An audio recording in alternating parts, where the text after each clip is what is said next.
একটা মায়ের অনুভূতির সাথে পৃথিবীর কোনো অনুভূতি আসলে তুলনা করা যায় না। একটা মায়ের অনুভূতি এত তীক্ষ্ণ থাকে। একটা সন্তান যখন কোনো বিপদে পড়ে কিংবা অসুস্থ থাকে বা সন্তানের মন খারাপ থাকে, সেটা মা নাকি যত দূরেই থাকুক না কেন, মা সেটা অনুভব করতে পারে, মা সেটা বুঝতে পারে। সেই অনুভূতির কথাই আপনাদের সাথে আজকে শেয়ার করব। হ্যালো ভিউয়ার্স, আসসালামু আলাইকুম। আশা করি সবাই ভালো আছেন। আলহামদুলিল্লাহ, আমিও ভালো আছি। সকালে ঘুম থেকে উঠে অনেক দিন পর আসলে অনেকগুলো রুটি তৈরি করেছি। আজকে কয়েকদিন হয় রুটি তৈরি করছি, কিন্তু অল্প।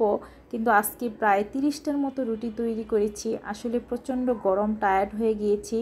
আর রুটিগুলো তৈরি করারও কারণ আছে, কারণ শুক্রবার ছুটির দিন, সবাই বাসায় আছে, সবাই একসঙ্গে নাস্তা করব।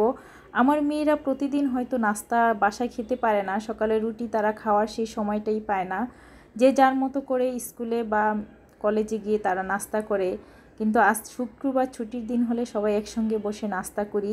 নাস্তা করার পরে আসলে রান্নাবান্নার আয়োজন চলছে। আর বলছি না, মায়ের অনুভূতির কথা বলছিলাম যে হ্যাঁ, আমিও একটা মা। আমার সন্তান কখন ভালো থাকে বা কখন মন খারাপ থাকে, কখন অসুস্থ থাকে, সেটা আমি আসলে এত তীক্ষ্ণভাবে অনুভব করতে পারি।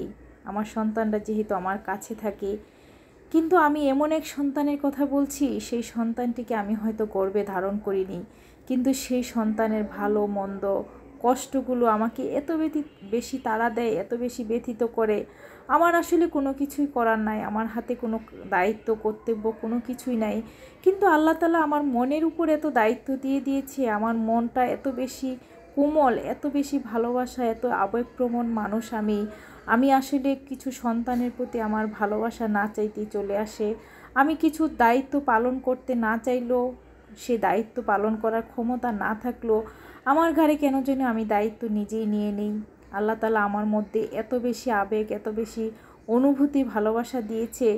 আজকে মনটা অনেক কষ্টে আছে, অনেক খারাপ লাগছে, যে কোনো একটা কারণে। আসলে বলি না, মায়ের অনুভূতি এত তীক্ষ্ণ, যত দূরেই থাকি না কেন, সেই সন্তানের জন্য আসলে তার মন খারাপ হবেই।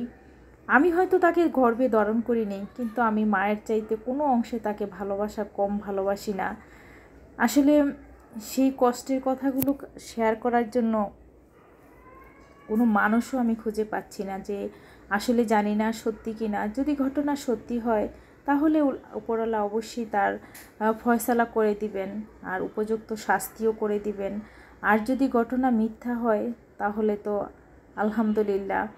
আসলে জীবনে মানুষের এত বিচিত্র চরিত্র থাকে, সেটা চিন্তারও বাহিরে।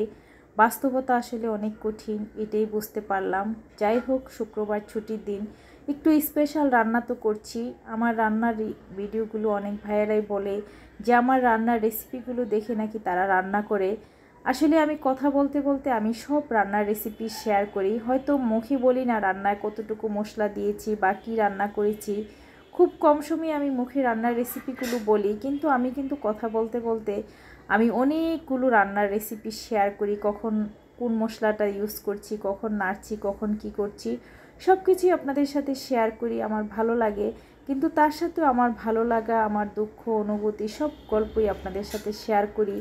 আপনাদের সুন্দর কিছু কমেন্ট পাওয়ার জন্য, আপনাদের সুন্দর কিছু ভালোবাসা পাওয়ার জন্য।